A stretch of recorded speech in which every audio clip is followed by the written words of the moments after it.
హనుమంత్ రెడ్డి గారు దయచేసి ఆగండి, మళ్ళీ 1 by 1 మాట్లాడతారు. వంశీ గారు,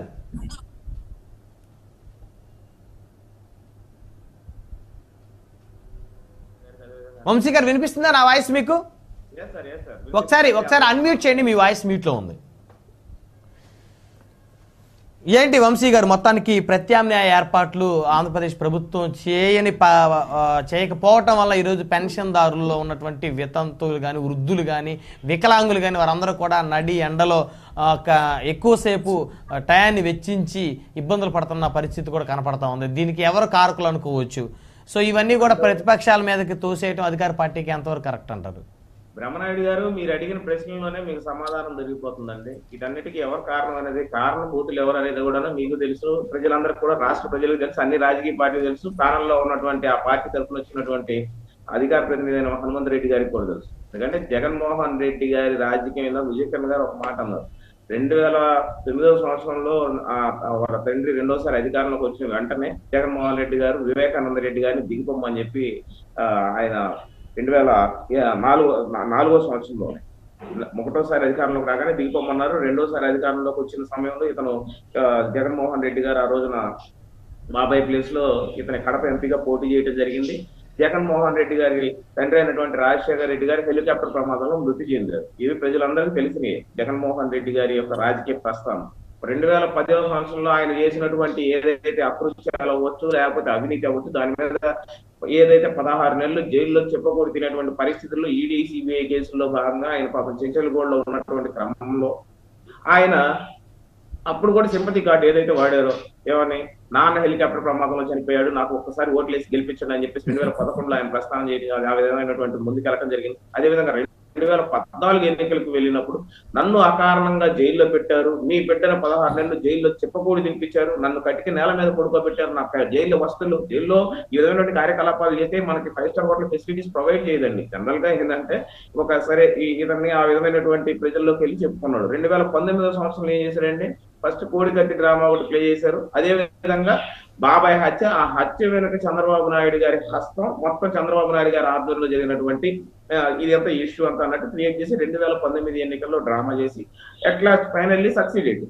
2014లో 67 సీట్లు రావడానికి కారణం కూడా అదే డ్రామా, సింపతి కార్డు. 2019లో అది కార్డు, 2 విక్టిమ్ కార్డే. 2024 సంవత్సరంలో ఇప్పుడు ఏం చేస్తున్నారంటే ప్రజలందరినీ కూడా ప్రజల్లో ఒక సెంటిమెంట్ రగిలించడం కోసం చంద్రబాబు నాయుడు గారిని, అదేవిధంగా మాకు సంబంధించిన కూటమిని ప్రజల్లోకి తప్పులా తీసుకుని వెళ్ళేసి ప్రజలందరికీ మీ మీద అక్కసు ఉంది, మీ బిడ్డని అని చెప్పేసి ప్రజలు ఈ రోజున రాష్ట్రాన్ని ఇతను చేసినటువంటి అరాచకాలను ప్రజలందరూ కూడా అర్థం చేసుకున్నటువంటి పరిస్థితి.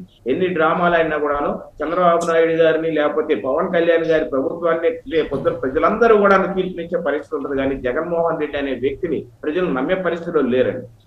ఈ రోజున ఇప్పుడు సిటిజన్ ఫోరం ఫర్ డెమోక్రసీ ఏదైతే ఉండిందో వాళ్ళు రాష్ట్రంలో జరుగుతున్నటువంటి అవకతవకలు, రాజకీయ పార్టీల ప్రస్థానం, వారు చేస్తున్నటువంటి దీని మీద వీళ్ళు ఏదైతే ఎలక్షన్ కమిషన్ ఆఫ్ ఇండియాకి, వాళ్ళు ఏదో చీఫ్ ఎలక్షన్ కమిషన్ ఆఫ్ ఏపీకి వాళ్ళు ఒక రిప్రజెంటేషన్ ఇవ్వడం జరిగింది. ఎందుకంటే రాష్ట్రంలో జరుగుతున్నటువంటి అవకతవకల మీద బాధ్యతాయుతమైనటువంటి ప్రతి పౌరుడు చేయాల్సినటువంటి కర్తవ్యం, అది నాట్ ఓన్లీ ఫర్ దెమ్ అండి, వాళ్ళకి మాత్రమే కాదు, ఒక జర్నలిస్ట్ గా మీకు ఉంటుంది, ఒక భారత పౌరులుగా ప్రతి ఒక్కరికి ఉన్నటువంటి హక్కు. ఇక్కడ జరుగుతున్నటువంటి అరాచకాలని, దౌర్జన్యాల్ని ప్రశ్నించాల్సిన హక్కు. ఆ జనసేన పార్టీ ప్రస్థానమే మేము ప్రశ్నించడం కోసం పుట్టిన పార్టీ.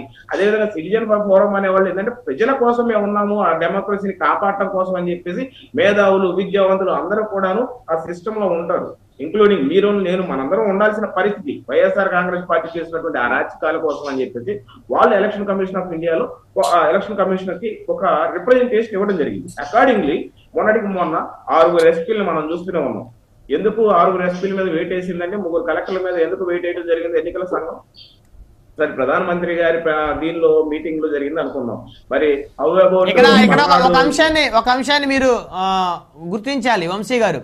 ఇప్పుడు ప్రస్తుతం జరుగుతున్న పరిస్థితుల్లో పెన్షన్లు అందని వాళ్ళు, లేకపోతే ఎక్కువసేపు పెన్షన్ కోసం పడిగాపులు కాస్తూ ఇబ్బందులు పడుతున్న వాళ్ళు, నిన్న కొంతమంది వృద్ధులు కూడా చనిపోయిన పరిస్థితి ఉంది. సో ఇవన్నీ ఈ ఫ్యాక్టర్స్ అన్నీ కూడా జగన్మోహన్ రెడ్డి గారు ఇంటింటికి వాలంటీర్ల ద్వారా పెన్షన్ పంపించి ఎవరికి ఏ ఇబ్బంది కలగకుండా ప్రతిదీ ఇంటికి పంపిస్తున్న క్రమంలో వారు సౌకర్యవంతంగా ఉన్నారు. ఇప్పుడు చంద్రబాబు నాయుడు గారు లేకపోతే కూటమి నాయకుల కుట్ర వలన ఇంటికి వృద్ధులకి పెన్షన్ వచ్చే కార్యక్రమం, వికలాంగులకు వచ్చే కార్యక్రమం ఆగిపోయింది. సో దీనికి కారణం ఈ కూటమి నేతలు అనేటువంటిది మౌత్ పబ్లిసిటీ పబ్లిక్లోకి విపరీతంగా వెళ్తుంది. ఇది ఎన్నికల సమయంలో కూటమికి డ్యామేజ్ అయ్యే పరిస్థితి ఖచ్చితంగా ఉంది, ఎంతో కొంత పర్సెంట్. ఏమంటారు? ఖచ్చితంగా. ఎందుకంటే అబద్ధం అనేది వాళ్ళు ప్రజల్లో తీసుకెళ్ళడం అనేది వాళ్ళ రాజకీయ ప్రస్థానం. అది ఈ విధంగా అబద్ధాల మీదే వాళ్ళు మేడలు, కోటలు, ఇటుకలు ప్యాలెస్లు లేకపోతే బెంగళూరు ప్యాలెస్లు అన్ని నిర్మించుకున్నాం కూడా అబద్ధం అక్రమ ధనంతోనే. ఇప్పుడు యాక్చువల్ గా మనం ఒక మాట్లాడుకుందామండి. అసలు జీవో నెంబర్ 104 లో ఏం చెప్పిందంటే అసలు వీళ్ళ ఎవరైతే ఈ వాలంటీర్స్ ఎవరుంటారో ఆ వాలంటీర్స్ యొక్క డ్యూటీస్ ఏమైతే ఉన్నాయో in order to operationalize Navaratnalu.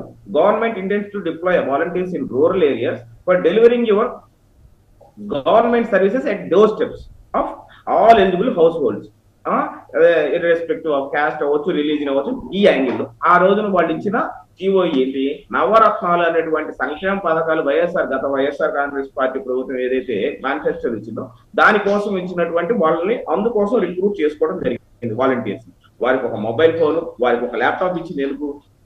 దాని ప్రభుత్వం ఇవ్వాల్సినంత అవసరం లేదు. మొబైల్ ఫోన్ ఇది ఓకే. ల్యాప్టాప్ ఏంటంటే ప్రజల యొక్క ఓటర్ల యొక్క మొత్తం డేటాని కలెక్ట్ చేసుకొని ఇప్పుడు వైఎస్ఆర్ కాంగ్రెస్ పార్టీ నాయకులు నిన్నటికి నిన్న హోంమంత్రి తానేటి వనిత ఏమన్నారండి, వాలంటీర్లు వైఎస్ఆర్ కాంగ్రెస్ పార్టీ కార్యకర్తలని. ప్రభుత్వం వచ్చిన 1వ రోజు నుంచి వారు చెప్పేది కూడాను వాలంటీర్లు అందరూ కూడాను మన వైఎస్ఆర్ కాంగ్రెస్ పార్టీ కార్యకర్తలందరూ కూడాను మనం రేపు పొద్దున మనం అందరికి కూడాను ప్రభుత్వ ఉద్యోగాలు ఇవ్వబోతున్నాం, వాలంటీర్లుగా తీసుకుంటామని చెప్పి విజయసాయి రెడ్డి గారు అన్నారు, సజ్జల రామకృష్ణారెడ్డి గారు అన్నారు, బాలినేని శ్రీనివాస్ రెడ్డి గారు అన్నారు. ఎవరం లేదండి.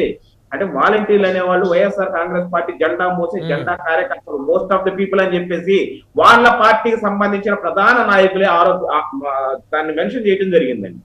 కానీ ఇప్పుడు ఉన్నటువంటి పరిస్థితులు వాలంటీర్స్ తో పాటు మనకి సచివాలయ సిబ్బంది కూడా ఉన్నారండి. 1,35,000 మంది సచివాలయ సిబ్బంది ఉన్నారు. వాలంటీర్స్ ని మా అందరికి కూడా నిజంగా చెప్తున్నాం కదా, డౌట్ ఉందండి.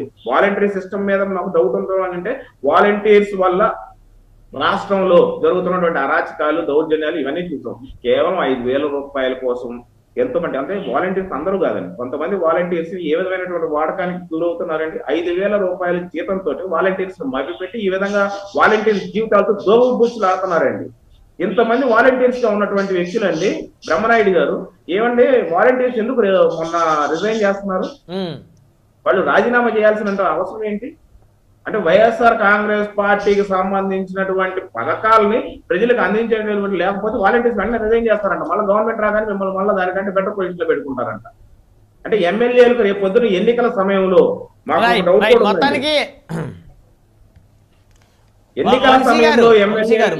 కాదండి పవన్ కళ్యాణ్ గారు ఒక మాట అన్నారు, మౌత్ పబ్లిసిటీ ఏదైతే ఉందో కూటమికి ఇబ్బంది జరగకుండా ఏం సమస్య లేదండి. ప్రజలందరూ కూడా ఈ రోజు ప్రజలందరూ కూడా ఎడ్యుకేట్ అయి ఉన్నారు. బ్రహ్మనాయుడు గారు ప్రజలందరూ కూడా ఎడ్యుకేట్ అయి ఉన్నారు. ప్రజలందరూ కూడాను రాష్ట్రంలో వైఎస్ఆర్ కాంగ్రెస్ పార్టీ ప్రభుత్వం చూస్తున్నారు. ప్రజలందరికీ అర్థమైపోతుంది. ఏమండి పవన్ కళ్యాణ్ గారి సినిమా రిలీజ్ అయింది అనుకోండి, సినిమా రిలీజ్ అయినప్పుడు థియేటర్ల దగ్గర సినిమా రిలీజ్ అయిపోయినప్పుడు థియేటర్ల దగ్గర ఎవరైతే విఆర్ఓలు అవ్వచ్చు లేకపోతే రెవెన్యూ డిపార్ట్మెంట్ కి సంబంధించిన అధికారులందరినీ అధికారులు పెట్టారు, ఎంఆర్ఓ స్థాయి అధికారులు పెట్టారు, వారి సమక్షంలోనే సినిమా టికెట్లు అమ్మించారు.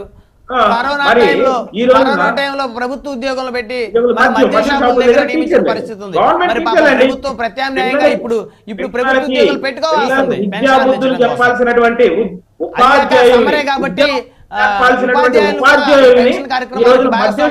నించోబెట్టి మందమ్మిచ్చారంటే అంతకంటే సిగ్గు మాలిన దౌర్భాగ్యమైనటువంటి ప్రభుత్వం ఏదైనా రాష్ట్రంలో ఉంటుందంటండి. వంశీ గారు సమయం లేదు. జగదీష్ గారు నిజంగా అండి, ఎందుకంటే మనందరం కూడా సిగ్గుపడాల్సిన అవసరం అండి. ఖచ్చితంగా పవన్ కళ్యాణ్ గారు అవచ్చు, చంద్రబాబు నాయుడు గారు అవచ్చు, వెరీ క్లియర్ అండి. ఎందుకంటే మేము దీన్ని ఓవర్కమ్ చేయడం కాదు, మీరు చేసినటువంటి ఆగ్రహాలు మీరే చెప్పుకుంటున్నారు.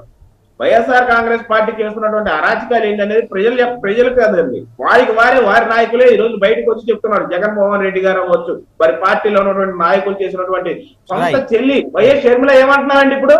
వైఎస్ షర్మిల గారు జగన్మోహన్ రెడ్డి గారు నమ్మక ద్రోహి, జగన్మోహన్ రెడ్డి అనే అతను కక్కోటకుడు, మా సొంత బాబాయ్ హత్యలో ఉన్నటువంటి నిందితులను కాపాడుతున్నాడు